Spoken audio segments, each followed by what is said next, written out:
오늘은 지붕에서 내려온 사람이라는 제목으로 함께 말씀을 나누고자 합니다. 오늘 본문 말씀은 하루는 가르치실 때에 이렇게 시작하고 있습니다. 예수님께서는 이 가르치시는 일과 또 치료하시는 일을 늘 병행하셨음을 보여주고 있는 것이죠. 이 땅에 오셔서 하나님 나라에 대해서 가르치시고 선포하시고 또 고치시는 일, 치유하시는 일을 통해서 하나님 나라가 이 땅에 가까이 왔음을 우리 모두에게 보여주셨습니다. 이 땅은요, 사실은 죄와 사망이 지배하는 공간입니다. 그런데 하나님 나라는 하나님께서 지배하는 그런 공간이죠. 그렇다면 이 땅에 하나님의 나라가 임했다는 것은 죄와 사망의 공간에서 하나님께서 직접 일하시고 또 상황을 지배하셔서 회복의 역사가 일어났다라는 뜻입니다. 그래서 무엇이 회복되었을까요? 하나님의 형상이 회복되고 죄사함을 받고 병고침, 그런 놀라운 기적이 일어나게 되었다는 것입니다. 그래서 마침내 하나님께서 주인 되심을 선포하는 곳, 그곳이 바로 하나님 나라인 줄로 믿습니다. 우리가 무슨 나라 하니까 공간적인 개념, 장소적인 개념을 생각하는데 사실은 하나님께서 통치하시는 곳, 그곳이 바로 하나님 나라가 된다는 것이죠. 오늘도 예수님께서 말씀을 가르치고 계셨습니다. 수많은 사람들이 예수님의 말씀을 듣기 위해서 또 병고침을 받기 위해서 그분을 만나려고 노력을 했죠. 근데 오늘은 특별하게도 갈릴리 마을과 또 유대와 예루살렘에서 온 이 바리새인과 서기관들, 율법 교사들이 예수님을 보고자 몰려왔습니다. 왜 이렇게 사방에서 종교 지도자들이 많이 왔을까요? 그들은 율법을 가르치고 또 권위를 내세웠지만 실제로 유대 백성들을 구원할 수 있는 능력이 없었습니다. 반면에 예수라고 하는 사람이 나타나서 하나님 나라를 가르치고 기적을 또 행하고 병든 자를 치유한다는 그런 소문이 파다했습니다. 그래서 자신들의 어떤 율법의 권위와 종교적인 어떤 권세를 또 침해받을까 봐 예수를 한번 목격하고자 왔던 것입니다.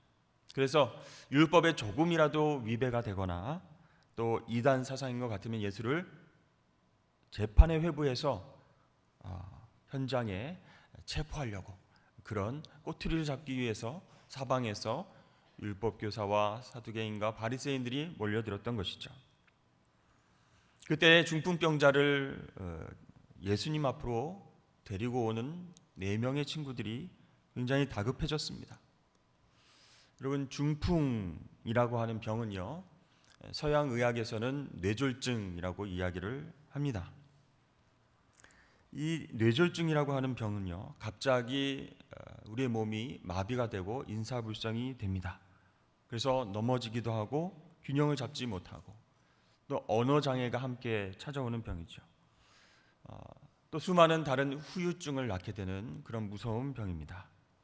근데 이 병이요, 갑작스럽게 발병을 하고 또 빠르게 진행이 되어서 바람풍자를 써서 중풍이다, 이렇게 옛날부터 이야기를 하고 있습니다. 우리의 뇌 조직은요, 굉장히 많은 일들을 하는데 산소가 공급되어지는 것이 정말로 중요합니다. 그래서 많은 양의 혈류를 공급받는 곳이 바로 뇌인데요, 혈관을 통해서 혈류와 공기가, 산소가 공급이 되어지는데 그 혈관이 막히면 뇌경색이 되고 또 혈관이 터지면 뇌출혈이 되는 것이죠. 그래서 이 병은 급하게 치료하지 않으면 안 되는 그런 병이라고 할 수 있습니다. 이 중풍병 환자를 주님 앞으로 데리고 가는 4명의 친구들은 그래서 마음이 다급해졌습니다. 예수님 앞으로 이 중풍병 환자를 데리고 나가야 되는데 사람들이 너무 많은 거죠. 비켜주십시오, 비켜주십시오, 이런 정도가 아니라 도저히 뚫고 나가지 못할 정도의 수많은 인파가 예수님을 겹겹이 에워싸고 있었기 때문에 이 환자를 예수님 앞으로 데려가는 일이 불가능해 보였습니다. 그러나 4명의 친구들은 포기하지 않고 지붕으로 올라가기로 했습니다. 그 당시에는요, 가옥으로 설치된 계단이 있어서 그 계단을 통해서 지붕으로 올라갈 수가 있었습니다. 그래서 이스라엘의 지붕은 산책과 기도를 할 수 있도록 평평하고 널찍하게 이렇게 지어졌는데요, 대부분 진흙으로 덧대어 있습니다. 이 4명의 친구들은 그 지붕에 진흙을 파내고 구멍을 만들어서 이 중풍병 환자를 예수님 앞으로 내려보낼 그런 계획을 세운 것이죠. 마음이 다급해진 친구들은 서로에게 그렇게 이야기를 했습니다. 오늘이 아니면 다시 기회가 안 올 수도 있다. 이렇게라도 구멍을 파서 지붕에서 이 친구를 내려보내서라도 예수님께 빨리 환자를 보여드려야 기적이 일어날 것이다. 치유함을 받을 것이다. 이 중풍병자는요, 4명의 친구들의 이러한 황당한 계획을 듣고 손사래를 칩니다. 이봐 친구들, 고생하지 마라. 나 때문에 그럴 필요까지는 없어. 아니 지금 뭐 하는 것인가? 지붕을 뚫으려고 하는 거야? 아니 그럼 지붕 수리비는 어쩌려고 그래? 친구들 제발 그러지 마. 나는 괜찮으니까 그만하고 돌아가자고. 다음에 다시 오자고. 그런 환자의 이야기도 아랑곳하지 않고 4명의 친구들은 큼지막하게 지붕을 뚫었습니다. 그리고 이 환자를 예수님 앞으로 조심스럽게 내려보냅니다. 여러분 한번 생각해 보십시오. 이 예배당에 지붕이 뚫리고 거기서 사람이 내려옵니다. 그것도 멀쩡한 사람이 아니고 천사도 아니고 환자가 지붕에서 천천히 내려옵니다.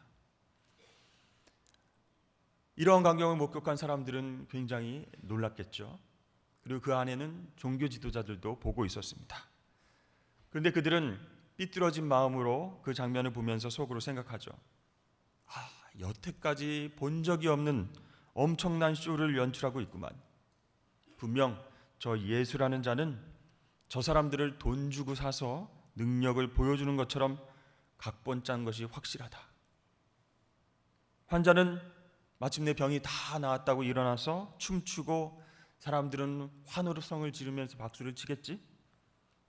내가 아는 어떤 마술쇼하고 비슷한 포맷인데, 팔짱을 끼면서 천천히 내려오는 환자를 바라보며 종교 지도자들은 그렇게 속으로 이야기를 했을 것입니다. 그런데요, 뜻밖에도 예수님께서 중풍병자를 바라보시면서 이렇게 말씀하셨습니다. 내 죄사함을 받았느니라. 여러분, 예수님께서 병을 고치실 때에 죄 용서를 선언하신 사건은 오늘 본문 말씀이 유일합니다. 그래서 그 자리에서 그 얘기를 들었던 수많은 사람들, 특별히 종교 지도자들은 충격을 받았습니다. 즉시 신성모독으로 간주했습니다. 아니, 죄 용서를 받으려면 희생 제물을 가지고 예루살렘 성전으로 올라가서 그 희생 제사를 다 드리고 난 뒤에 제사장으로부터 이 죄 용서의 선고를 받아야 되는데, 아니 지금 예루살렘 성전도 아닌 곳에서, 그것도 제사장도 아닌 사람이 또 희생 제사도 없이 죄 용서를 선언해? 오직 하나님 외에 누가 능히 죄 사함을 할 수 있는가? 이 예수라는 사람은 분명히 하나님을 모독하는 선동꾼이다. 신성 모독죄로 체포해야 될 그런 사람이다. 여러분, 예수님께서 불쌍하게 몸이 굳어서 지붕에서부터 내려오는 그 중풍병자, 그의 병을 먼저 치료하시지 않고 죄사함의 선포를 하신 이유가 무엇일까요? 바로 이 종교 지도자들의 마음을 꿰뚫고 있었기 때문입니다. 단지 그들이 예수님께서 병을 치료하는 모습을 보셨다면 그들은 이 예수님을 어떻게 바라보았을까? 마술사나 또 의사나 치료자, 이 정도로만 생각을 했겠죠. 그러나 율법을 잘 알고 사람들의 마음을 훔쳐서 정치 세력화하려고 하는 그 야망을 가진 그런 사람으로 예수님을 치부했을 것입니다. 그런 그들에게 하나님이신 예수님은 죄사함의 권세를 보여주신 것입니다. 오직 하나님께서만 해결하실 수 있는 그 죄의 문제를 직접 다루시면서 의심 많은 그들에게 놀라운 권세를 보여주신 줄로 믿습니다. 그래서 의심하는 그들을 향해서 그들을 의식하고 이야기하십니다. 내가 죄사함을 받았다 하는 말과 일어나서 걸어가라 하는 말과 어느 것이 더 쉽겠느냐? 여러분, 죄사함을 받았느니라 그 말이 더 쉽겠죠. 그러나 이 땅에 사는 누구라도 그런 얘기를 할 수 있는 사람이 없다는 것입니다. 하나님만이 하실 수 있는 말씀이기 때문입니다. 그래서 결과적으로 아무나 할 수 없는 얘기이기 때문에 일어나 걸어가라 이 말이 더 쉽다라는 얘기죠. 그러나 인자가 땅에서 죄를 사하는 권세가 있는 줄을 너희로 알게 하리라. 그렇게 말씀하신 다음에 죄사함의 선포를 하신 다음에 예수님께서 중풍병자에게 치유의 말씀을 하십니다. 일어나 내 침상을 가지고 집으로 가라. 그때 놀라운 기적이 일어납니다. 중풍병자는 그 자리에서 곧 일어나서 하나님께 영광 올려드립니다. 굳었던 몸이 풀려지고 손발이 움직이기 시작합니다. 예전처럼 정말 자유롭게 된 상황을 확인하고 또 확인하고 손과 발을 움직여서 기쁨의 춤을 춥니다. 그를 알고 있던 많은 사람들이 놀라서 서로를 바라보고 있습니다.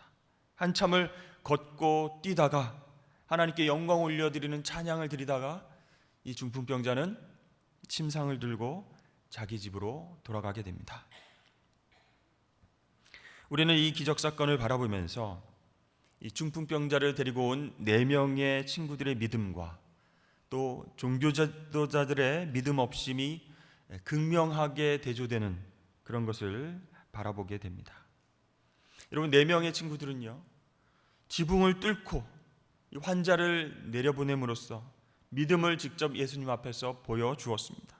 한편 이 종교 지도자들은 예수님을 책잡기 위해서 팔짱을 끼고 의심의 시선으로 서 있습니다. 그렇습니다. 우리의 믿음이 진짜 믿음이 되기 위해서는 종교적인 위선을 내려놓아야 된다는 것이죠. 오늘 이 본문 말씀을 보면서 정말 나는 종교적인 틀 안에 갇혀 있는 사람인가? 아니면 예수 앞에 서 있는 믿음 있는 사람인가? 우리 주님께서는 우리에게 도전하고 계십니다. 저는요, 오늘 본문 말씀에 나타난 중풍병자를 메고 온 이 4명의 친구들을 이렇게 부르고 싶습니다. 믿음의 어벤져스다. 네. 마블 영화의 어벤져스 여러분 아시죠? 헐크, 아이언맨, 토르, 스파이더맨, 초능력자들이 힘을 합쳐서 지구를 구하고 또 지구를 지키고 있습니다. 그렇지만 오늘 4명의 어벤져스는요, 힘을 합쳐서 한 영혼을 주님께로 인도하고 있습니다. 한 사람의 힘으로 힘들 때 우리는 믿음으로 연합할 수 있다는 것입니다. 한 사람은 기도하고요, 한 사람은 또 위로하고요, 한 사람은 밥을 사고 또 한 사람은 교회로 인도할 수 있다는 것입니다. 그 순수한 믿음이 주님께서 죄를 사하시는 권세가 있으신 우리의 주인이심을 깨닫게 하시고 비로소 주님 때문에 영원히 자유케 되는 기적을 경험한 줄로 믿습니다. 그래서 여러분, 얼른 팀을 꾸리십시오. 믿음의 어벤져스. 저희 어머님은 지금까지 이제 목회를 하시는 목사님이십니다. 매일 저를 위해서 새벽마다 밤마다 기도하시는 중보의 용사이십니다. 그래서 저는요, 밥심이 아니라 기도심으로 살아가고 있습니다. 제가 아직 어렸을 때에 갑자기 저녁 기도회 모임이 결성이 되었습니다. 사정도 모르고 우리 3남매는 매일 저녁 7시마다 기도 모임에 꼭 참석해야 했습니다. 안 그러면 밥을 안 주셨어요. 대장은 우리 어머니인데 우리엔 도움이 될지 안 될지 모르는 그런 철부지 병사들이죠. 그렇게 첫날 우리를 소집한 어머니가 이렇게 말씀하십니다. 앞으로 40일 동안 7시에 아버지 구원을 위해서 기도하겠다. 이상 전달 끝. 그런데 저희 어머님은 집사님이셨거든요. 근데 아버지만 우리 교회가 나오면 구원받으면 되는데 그렇게 힘든 거예요. 그래서 어느 날 우리 다 같이 아버지 구원을 위해서 40일 동안 기도하자라고 선포를 하신 것이죠. 사실 제가 그때 나이가 10살 정도 되었는데 매일 저녁마다 기도하는 게 참 힘들었습니다. 저희들의 저녁 시간의 자유를 2시간 넘게 빼앗았기 때문에 정말 어쩔 때는 막 하기 싫어서 어쩔 때는 막 몸부림치기도 했습니다.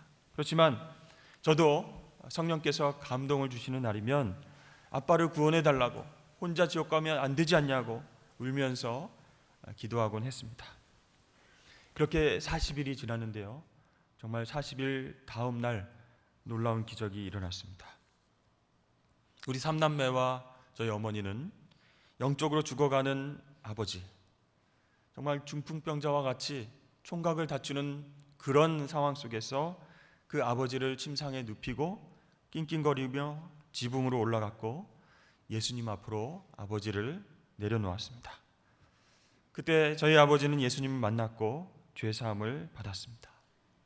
죄에서 자유케 되어서 우리와 한 팀이 되었습니다. 할렐루야. 그래서 저는요, 어린 나이에 하나님 우리 기도를 들으시는 분이시구나, 정말 한 영혼을 위해서 기도하고 애쓰면 하나님 응답해 주시는구나, 그걸 깨닫게 되었습니다. 그때 결성된 믿음의 어벤져스 팀, 지금도 계속 활동하고 있습니다. 지구를 지키지는 않지만 우리 각 가정의 기도 제목이 있지 않습니까? 또 자녀들과 친지들의 문제도 있습니다.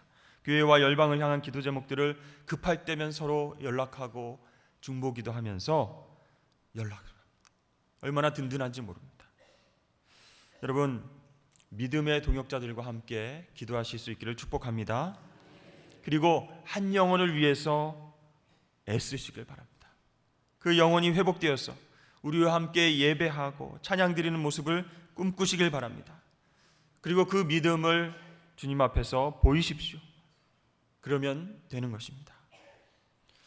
저는 한번 상상해 봅니다. 예수님께서 지붕에서 내려온 사람을 보시면서 어떻게 하셨을까? 막 화를 내시면서 이 지붕이 지금 고치려면 얼마짜리인데 지금 이렇게 당장 내려가, 막 이렇게 이야기를 하셨을까? 그게 아니라 껄껄껄 웃으시면서 기쁨으로 맞이하셨을 것이다, 그런 상상을 합니다. 기발한 아이디어로 한 영혼을 구원하겠다고 작전을 짠 그 4명의 친구들을 바라보시면서도 흐뭇하게 웃으셨을 것이다 라는 생각을 합니다. 사랑하는 여러분, 예수님을 만나는 일, 또 예수님을 만나게 하는 일, 혼자서 어렵다고 느껴지신다면 믿음의 팀을 만들어서 정말 놀라운 기쁨과 회복의 현장에 주님과 함께 주인공이 되어보시길 주의 이름으로 축복합니다. 우리 함께 기도하겠습니다.